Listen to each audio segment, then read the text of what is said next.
Hello student, welcome to my YouTube channel Platina chemistry classes. तो बच्चों next start करने जा रहे हैं। नेक्स्ट टॉपिक है हमारा थॉमसन मॉडल, है ना, थॉमसन एटॉमिक मॉडल। ठीक है, हम डिस्कवरी कर चुके थे इलेक्ट्रॉन, प्रोटॉन और न्यूट्रॉन की।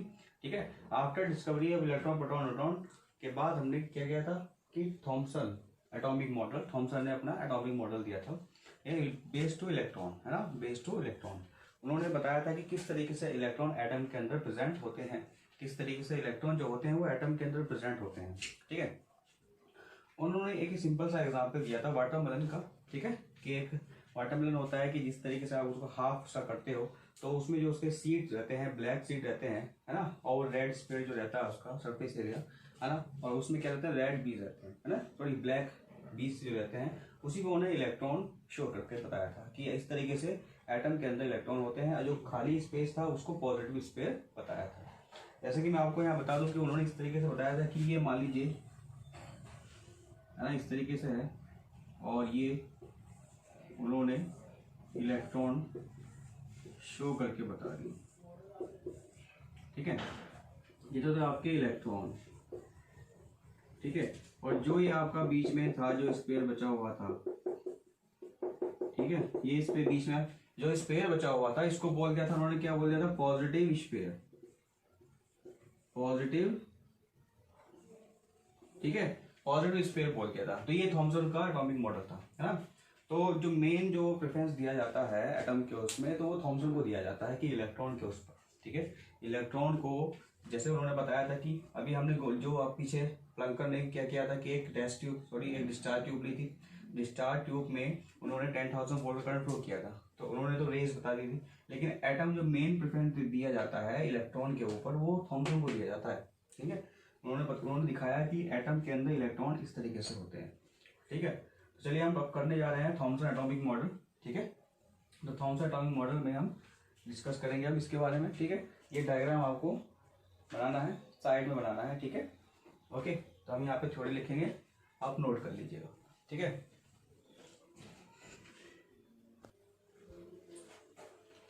चलिए बच्चों, यहाँ पर देखते हैं इसकी थ्योरी, है ना। थ्योरी में क्या कहा था इन्होंने कि थॉमसन मॉडल, मैंने आपको बताया कि जिस तरीके से इन्होंने बताया था कि for example plum and pudding यानी वाटरमेलन, है ना, उसमें जो आपको बताया गया है, इन्होंने बताया था कि एक स्पेयर है हमारे पास, जो वाटरमेलन है उसका हाफ करने के बाद में जो उसमें सीड दिखाई देते हैं वो इलेक्ट्रॉन, इस तरीके से एटम में दिखाई देते हैं इलेक्ट्रॉन। ठीक है बच्चों, तो यहाँ पर देखिए after the discovery of electron and proton, है ना, डिस्कवरी ऑफ इलेक्ट्रॉन और प्रोटॉन के बाद में discovery of electron and proton, J Thomson 1898 try to explain the arrangement of electron and proton within atom.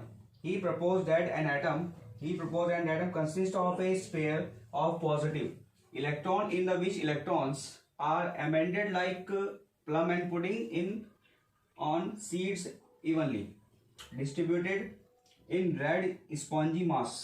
In case of the watermelon, the radius of the sphere is of the order of 10 की power minus के 8 centimetre. जो उसका spare होता है वो 10 की power minus के 8 centimetre होता है, which is equal to the size of the atom.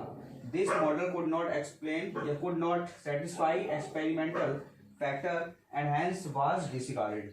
ठीक है, तो जो इनका थॉमसन मॉडल था, इन्होंने ये बताया था कि जो हमारा थॉमसन मॉडल ये बताता है कि जो electron proton within the atoms होते हैं, है ना, he propose that he atom consist a sphere of a positive.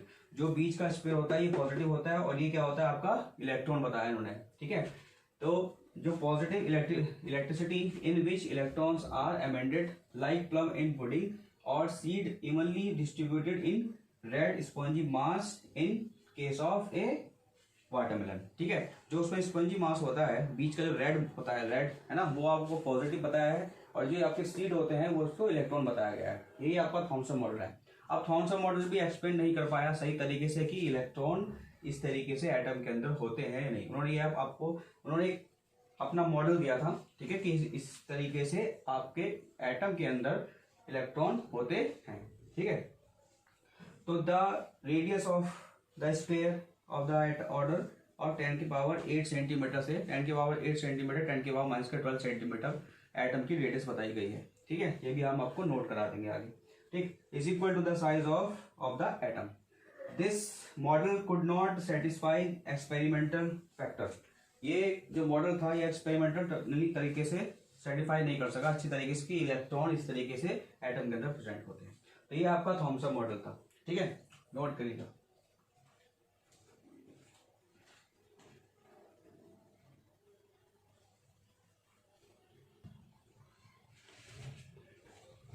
तो चलिए बच्चों नेक्स्ट चलते हैं हम। नेक्स्ट हमारा मॉडल है यानी रदरफोर्ड स्कैटरिंग एक्सपेरिमेंट, ठीक है। नेक्स्ट हमारा टॉपिक है रदरफोर्ड स्कैटरिंग एक्सपेरिमेंट, ठीक है। तो देखिए यहाँ पे डिस्कवरी की थी इन्होंने न्यूक्लियस ऑफ, है ना, एटम के न्यूक्लियस की। यहाँ पे इन्होंने डिस्कवरी की थी न्यूक्लियस की, ठीक है। देखिए करने कुछ और जा रहे थे बट इनसे कुछ हो गया और, है ना। तो इस एक्सपेरिमेंट में हम डिस्कवरी करने जा रहे हैं न्यूक्लियस, है ना, एटम के न्यूक्लियस की यानी सेंटर की, ठीक है। तो रदरफोर्ड ने किस तरीके से एक्सपेरिमेंट किया, तो उन्होंने एक अल्फा सोर्स लिया यानी अल्फा पार्टिकल, ठीक है, एक ऐसा सोर्स जिसमें से अल्फा पार्टिकल जनरेट होते हैं, है ना। अल्फा पार्टिकल जनरेट होते हैं तो उनकी जो बम्बार्मेंट कराई उन्होंने एक थिन शीट, है ना, एक थिन शीट यानी गोल्ड की फॉइल पर उन्होंने एक ये बम्बार्मेंट कराई यानी अल्फा पार्टिकल्स की। तो अल्फा पार्टिकल्स जब एक बिल्कुल फाइन गोल्ड शीट पर, मेटल की शीट पर, है ना, जब गिरते हैं आकर के तो वो क्या हो जाते हैं, कुछ तो रिपल हो जाते हैं, है ना, और कुछ डायरेक्ट आगे की ओर भाग जाते हैं और कुछ 180 डिग्री पर सीधे चले जाते हैं, कुछ रिफ्लेक्ट हो जाते हैं, ठीक है।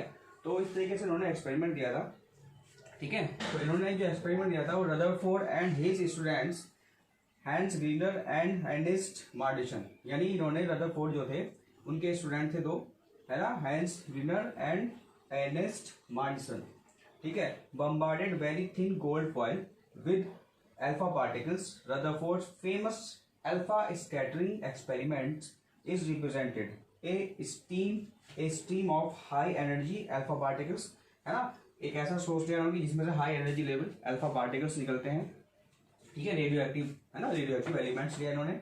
Particles from a radioactive source was directed at a thin foil of gold metal, है ना, गोल्ड मेटल पर डायरेक्ट इन्होंने अल्फा पार्टिकल्स डाली, ठीक है। The thin gold foil had a circular fluorescence zinc sulphide screen around it. Whenever alpha particle struck the screen a tiny flash at light was produced at that point, ठीक है। तो देखिए अब इसका diagram बना रहा हूं मैं कि जो इन्होंने एक हाई लेवल सोर्स लिया था जिसमें से अल्फा पार्टिकल्स निकलते हैं, रेडियो एक्टिव सोर्स होता है, उसमें से उन्होंने डायरेक्ट क्या किया, उस पर फॉइल्स पे बम्बार्डेड की अल्फा पार्टिकल्स थी। वहां पर क्या हुआ कि जो हमारे पास फोटोग्राफिक प्लेट लगी हुई थी, है ना, उस पर जेडन्स की कोटेड थी, है ना। जैसे ही उस पर अल्फा पार्टिकल्स पड़ते हैं, है ना, कुछ जो सीधे जाते हैं, कुछ जो मेटल की शीट को बिल्कुल पार कर जाते हैं, सीधे पार कर जाते हैं, वो जिंक सल्फेट पर जाकर गिरते हैं और वो क्या हो जाता है, वहां पे एक फ्लोरेंस उत्पन्न होती है, ठीक है। तो यहाँ पर देखिए मैं एक डायग्राम बना रहा हूं कि इस तरीके से एक अल्फा पार्टिकल सोर्स था, ठीक है, ये थी आपके पास स्लाइड, ठीक है, ये स्लाइड बना देता हूं मैं यहाँ पे, ठीक है, जिसमें होल था, ठीक है, और यहां से रेज निकलती हैं और ये जो आती हैं, ठीक है, फोटोग्राफी प्लेट इस तरीके से बनती है ये, ठीक। यहाँ से अल्फा पार्टिकल निकलते हैं और बाहर जाकर के यहाँ पर रखी हुई है आपकी थिन गोल्ड ऑफ सॉइल, है ना, गोल्ड मेटल की। तो कुछ रेज तो जाती है सीधी, ये कुछ वापस आ जाती है लौट करके, कुछ वापस आ जाती है, ठीक है, कुछ सीधी चली जाती हैं,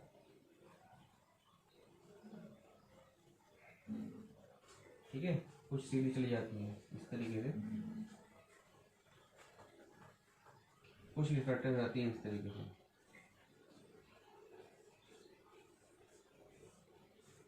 ठीक है, इस तरीके से, ठीक। तो ये तो होता है source of alpha particle, help देंगे सोर्स ऑफ अल्फा पार्टिकल, ठीक है, सोर्स ऑफ अल्फा पार्टिकल लिख लेंगे, सोर्स ऑफ अल्फा पार्टिकल लिख लेंगे लेड, ठीक है, यानी कांच की होती है लेड प्लेट, ठीक है। वही लिख लेंगे फोटोग्राफिक प्लेट्स।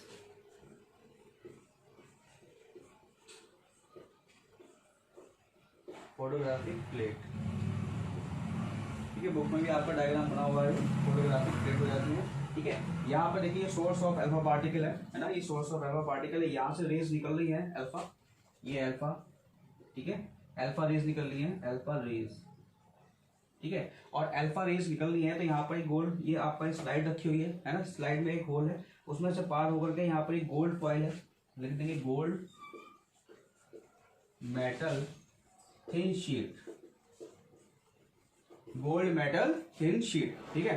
तो गोल्ड मेटल थिन शीट, अभी ऐसा होता क्यों, देखिए गोल्ड मेटल एटम जो होता है, एटम के बीच में देखिए इन्होंने कैसे पता लगाया कि एटम के बीच में पॉजिटिव चार्ज होता है, ठीक है। क्या देखा इन्होंने कि तभी एक्सपेरिमेंट कर रहे थे तो इन्होंने जब अल्फा पार्टिकल्स की बम्बार्डमेंट कराई है ना, अल्फा पार्टिकल्स की बम्बार्डमेंट कराई किसके ऊपर, थिन शीट पर, तो उसमें से जो अल्फा पार्टिकल्स की, तो अल्फा पार्टिकल जो होती है उस पर प्लस के 2 चार्ज होता है ना, अल्फा पार्टिकल जो उस पर प्लस के चार्ज होता है ना, पॉजिटिव चार्ज होता है।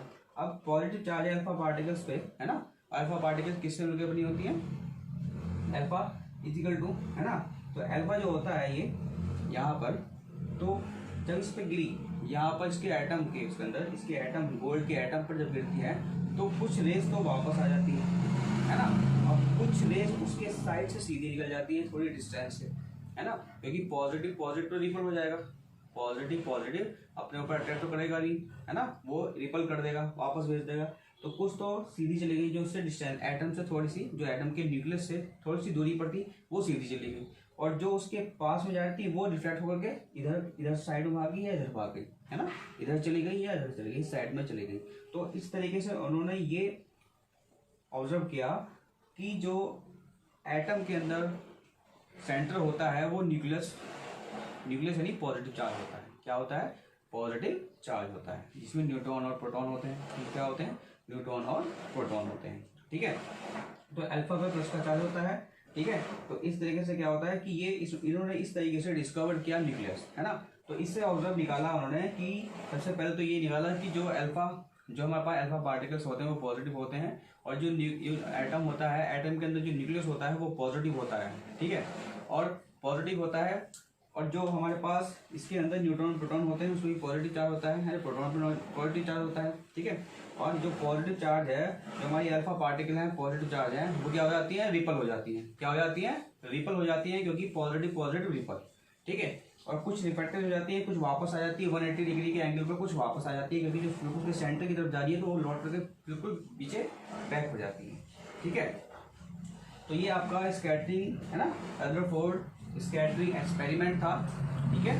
तो इस तरीके से उन्होंने डिस्कवर किया था न्यूक्लियस। अभी इसके आगे और है ना, हम आगे और डायग्राम बनाएंगे, पहले आप ये नोट करिए, इसके आगे का डायग्राम है बिल्कुल, जो अंदर से बताएंगे कि आप किस तरीके से एटम, यानी गोल्ड जो थिन शीट है उसके अंदर जो एटम, जो थिन शीट है वो एटम से मिलकर बनी हुई है, और एक एटम पर जो अल्फा पार्टिकल बम्बार्डमेंट हो रहा है यानी अट्रैक्ट कर रहे हैं, वो किस तरीके से उसका न्यूक्लियस की डिस्कवरी की।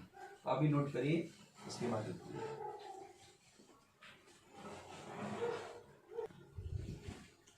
तो चलिए बच्चों आगे चलते हैं, उससे आगे बढ़ते हैं, ठीक है। उसके आगे बढ़ते देखिए, ये है इसका जो एटम है, ठीक है, atom of gold, atom of gold, ठीक है, गोल्ड पार्टिकल, ठीक है, एटम गोल्ड पार्टिकल। देखिए ये है एक एटम, जब अल्फा पार्टिकल्स होते हैं, अल्फा का कितना चार्ज होता है, प्लस के 2 चार्ज होता है, अल्फा का चार्ज होता है प्लस के 2 चार्ज होता है, ठीक है। तो अल्फा पार्टिकल्स जब अट्रैक्ट करते हैं एटम पर तो कुछ रेस तो सीधी चली जाती है ना, अनरिफ्लेक्टेड, जो अल्फा अनरिफ्लेक्टेड हो जाती हैं, और कुछ रेस जो जाती हैं, कुछ इसके पास से जो जाती हैं वो रिफ्लेक्ट हो जाती हैं, ठीक है, किसी भी एंगल से, है ना, काफी सारे एंगल्स होंगे, यहाँ जाएगी तो इस तरीके से हो जाएगा, और थोड़ा नजदीक जाएगी तो इस तरीके हो जाएगा, ठीक है। अब अल्फा कुछ रेस जो होती हैं वो क्या होती है, बिल्कुल वापस आ जाती है 180 डिग्री के एंगल पर, है ना, सीधी जा रही है वापस आती है, क्योंकि ये पॉजिटिव चार्ज होता है, क्या है, पॉजिटिव चार्ज, ये होता है न्यूक्लियस, क्या होता है, न्यूक्लियस होता है, ठीक है। अब देखिए कुछ रेस जा रही है सीधी, ये रिफ्लेक्ट हो गई, और कुछ रेस सीधी जा रही है। तो इस तरीके से अल्फा पार्टिकल्स का जो होता है बम्बार्डमेंट होता है, ठीक है, किस पे, थिन शीट ऑफ गोल्ड पर, ठीक है। तो इस तरीके से उन्होंने एक्सपेरिमेंट का ऑब्जर्वेशन किया। अब ऑब्जर्वेशन में क्या क्या मिला, most of the particles 99% move in straight path after scattering of gold foil, ठीक है। Few particles are deflected with some angle, ठीक है। वेरी फ्यू 1 आउट ऑफ 2000, जो 2000 रेज थी वो डिफ्लेक्ट हो गई, यानी पीछे बैक हो गई, ठीक है, 180 एंगल पर। अब very few 1 out of 2000 are deflected in with 180 angle, ठीक है, 180 एंगल पे हो गया। अब इनका कंक्लूजन देखते हैं, कंक्लूजन क्या निकला इनका, ठीक है, ये आप नोट करिए, उसके बाद करते हैं।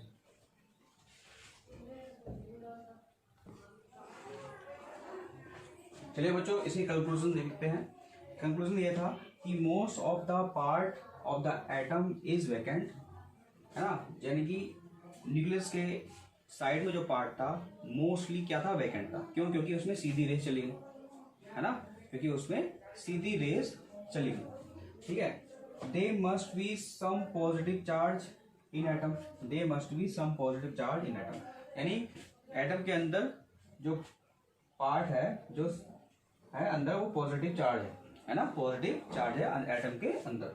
फिर positive charge sphere is very small in the it was named as nucleus, ठीक है। जो एटम के अंदर पॉजिटिव चार्ज है वो बहुत ही क्या है, स्मॉल है ना, इसलिए उसका नाम क्या रखा गया, न्यूक्लियस रखा गया, ठीक है। ये नोट करना, अल्फा पार्टिकल जो होते हैं वो He++ है ना, हीलियम पॉजिटिव चार्ज He, ठीक है।